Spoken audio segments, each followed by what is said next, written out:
What's going on, everyone? Along with former Thunder player, 9-year NBA veteran Anthony Morrow, I am Colby Daniels. We are getting set for the Thunder's 2025-2026 season opener tomorrow night at the Paycom Center against former Thunder superstar Kevin Durant and the Houston Rockets. We've got a lot to talk about in terms of this team celebrating the championship, getting their minds right to defend the championship, and everything that's going to happen at the Paycom Center to kick off this season. Anthony, first and foremost, it is great to have you. Great to talk some hoops with you. How has the NBA offseason treated you? It's been great, man. It's been great. I haven't watched a lot of preseason basketball, I'm gonna be honest, since the NFL started back up. But I've been checking out the clips, man, and watching all the takes and the hot takes on who's going to be good, and some of these teams in the East, of course, is down right now. And, just kind of speculating with some of the guys about who's going to take over and what teams are going to slide in and what teams are going to kind of regress. So, and that's probably mostly due to injury. So it's been great just to see and talk to, some of the guys that played in the league and get their takes on certain teams that they feel like is going to take a next step or someone going to take a couple steps back due to injuries or coaching change or whatever, but that's the league. So I'm glad it's back. I can't wait to watch tomorrow. I can't wait. I love opening night. I love it. It's going to be a ton of fun. I think in terms of the Thunder, there are two sides of this equation with, picking whatever they're going to end up doing this next season. One side says they bring back everybody, so crown them champions, right?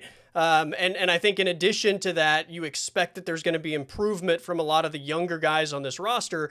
There's the other side of the coin where there are people that are saying they didn't do anything to improve the roster, and they're going to be more hunted this season than they were in previous seasons. I think both of those things can be true. The question is, does that lean one way or the other? Honestly, I think they have a unique roster. Like they're young and deep. Only thing I wish they would have done maybe is went out and found maybe a dead eye shooter. There's not a lot of just dead eye shooters laying around.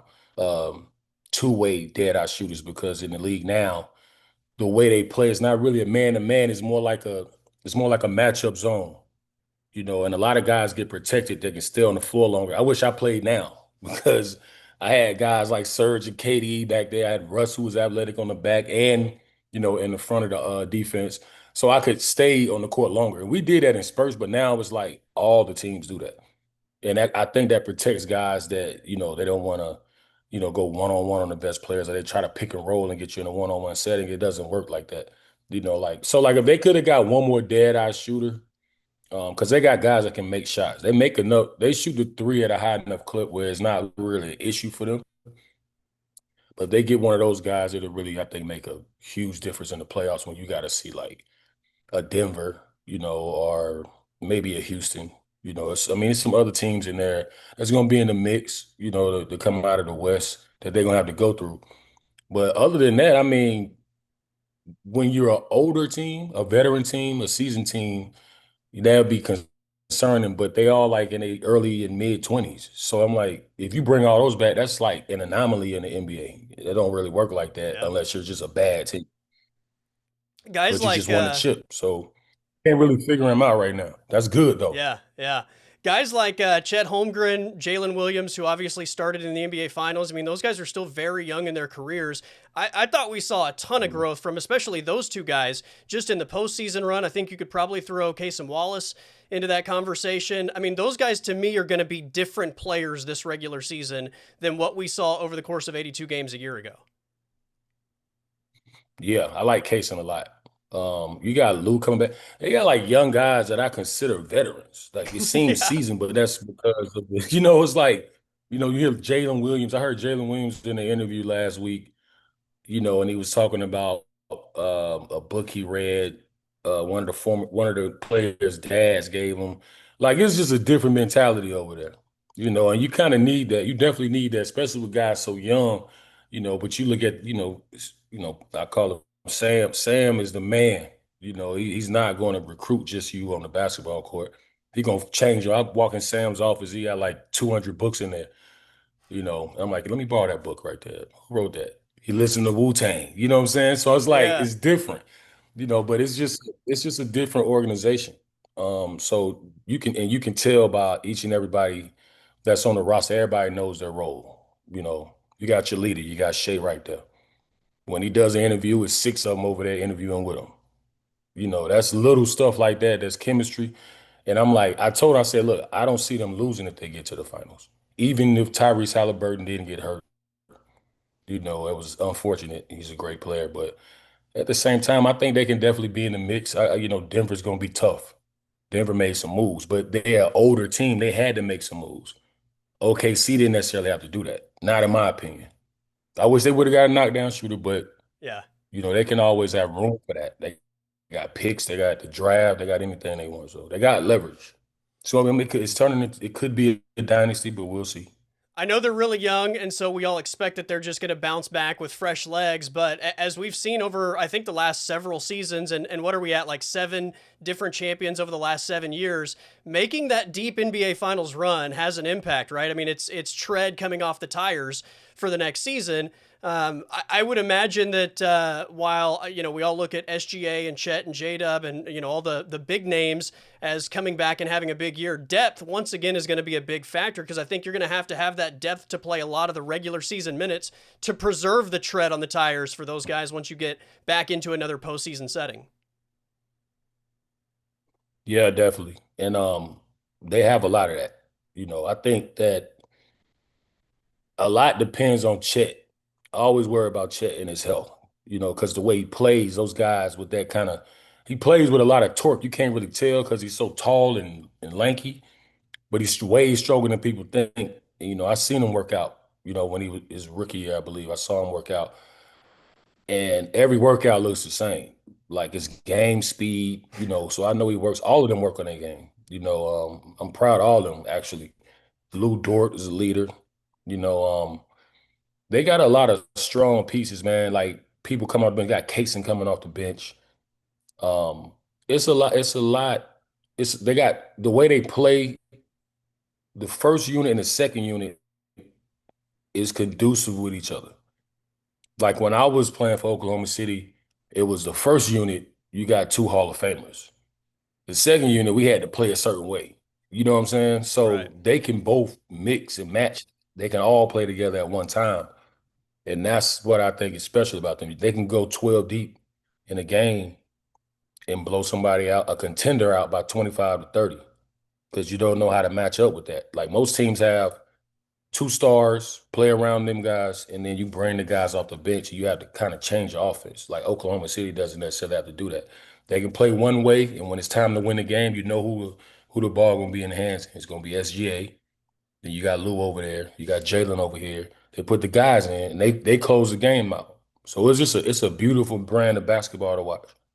What to you is the biggest challenge for a team coming off a championship, and whether that's something on the floor, off the floor? Like what have you observed as like the biggest hurdle for a championship team going into the next season? I mean, it's just like you can't mentally drink the Kool-Aid, man. You gotta just stay focused on what the mission is.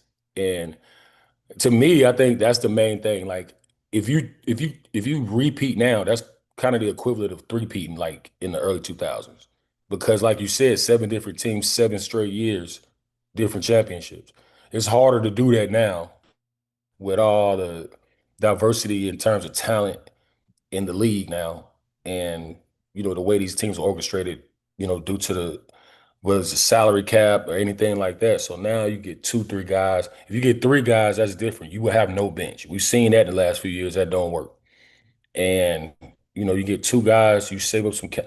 Nobody envisioned what Sam did 10 years ago, close to 10 years ago, or whatever, it would be what it is now, because it was unheard of. Now you got everybody trying to do that, but he found his cornerstone. Shout out to the scouting team there too as well, and the whole organization. But yeah, if you can build, you gotta look, in my opinion, you gotta look 6, 7, 10 years in the future at because you never know who's gonna come out of what conference, what team is gonna come out of nowhere. Minnesota, they draft one generational guy, Ant-Man, and all of a sudden they're in the Western Conference Finals. So the game is different now. So I think that Oklahoma City has something different, something kind of is special, but I don't feel like they have any holes in their game, in their team, in their organization. Look at Minnesota, they kind of need a point guard, like a real point guard. Houston, we'll see what the chemistry looks like. Van Vliet's hurt. Denver is the only team where I feel like everybody healthy and they back. That's going to be a real issue. But the Clippers, we'll see. Yeah, It's every year we'll yeah, see. we'll see So for sure. SGA was the MVP last year. I know he said in his media availability today, in fact, like he didn't feel like he played his best basketball in the postseason. He felt like there's things that he can improve on. What do you want to see, big picture wise, as the next like evolution in his game? it's tough to say, man. I mean, I mean, When you you could when you tell win he the works on his MVP game. and the NBA Finals, it's like where do you go from there, Yeah, right? I mean, it's kind of tough, man, because he can make the three at a great enough clip. Um, he may probably never be like a Steph Curry 3-point shooter or something, but who is? But like everything he did, I would like to see him even more so back to the basket a lot of those smaller point guards because people don't really realize he really closer to 6'7" as a real point guard, like a pure point guard. And they try to say he's like a shooter. I'm like, no. At this point in the game, he's probably the poster child of what a prototypical guard is in the NBA. You make plays, make open threes, make everybody around you better, and he defends. So it's not like he has a lot of hope. When your superstar basically checks all the boxes, makes his free throws. So I mean, if you look up and let's say he shoots 39% from three, who's going to tell me he won't shoot 39% from three next year and improve? You know. But my thing is like his number one characteristic to me is that he makes everybody around him better. And some guards can do that by scoring, some guards can do it by defending, some guards can do it by playmaking. He does all of that. So if you check all the boxes, why wouldn't I think that he can come out and get MVP again next year? You know what I'm saying? Yeah, absolutely. I mean, one of the things I think that makes them so incredibly difficult is not only do you have like a number of all defensive caliber players, Shea's a plus defender when he's on the floor, and he's probably the worst defender at any given point on the floor, which is saying something incredible. And you have so many guys, I think, with position versatility in terms of how you can mix and match what players, whatever five you want to run on the floor, depending on what the other team is doing. I'm curious, do you have a favorite five-man lineup that the Thunder throw out there? Because again, they can do a lot of different things depending on what they're seeing. But in terms of just stylistically, do you have a favorite five-man unit? Because I asked everybody this question, and almost everybody gives me a different five names. I mean, let me see. It kind of depends on who they're playing. So like in a playoff, if it's game six, Western Conference semifinals, and they playing, I don't know who's gonna be good. Houston. If Houston got KD at the five, it's gonna be tough because I'm gonna have to play Chet, Lou, Jay Will, of course Shea, and see that get kind of tricky right because is Alex still there? Yeah, yeah. I might have throw Alex out there. There you go. There. I mean, You we, know what I'm we were having the saying? conversation throughout the postseason several times. If you took Shea off the floor, the Or next most Casey. valuable player for the Thunder, I think, in the postseason run might have been Caruso. Yeah. I gotta throw if it's like game six, Western Conference Finals, and we have to go small because let's say it's Houston, it's KD, I gotta go. It's gonna be tough because you got Chet, but then I got J- Jay Will and Lou that can switch at times. Alex and then Shea out there. Like you Yeah, gotta have some size. You got like that's probably the like most athletic lengthwise and fastest that you're gonna have out there to be able to play how they play. Jay yeah. Will, Shea, yeah. You gotta have some guys out there that can make some threes. Chet can make it, he can stretch the floor. So it's like it's tough, man.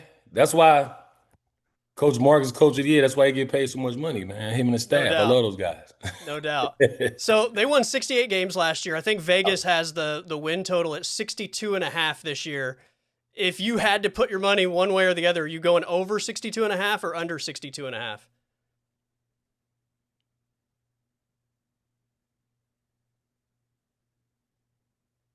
I may go under. That's what I And I only said. say that That's what I because, said. yeah, I might go under, bro. Because a lot of teams, that's not a digression, though. That's not like they Right. digressed. Right. Just that now, y'all are the Lakers in 2001 to people. So now it's not like, oh, they puppies. Not, no, they dogs now.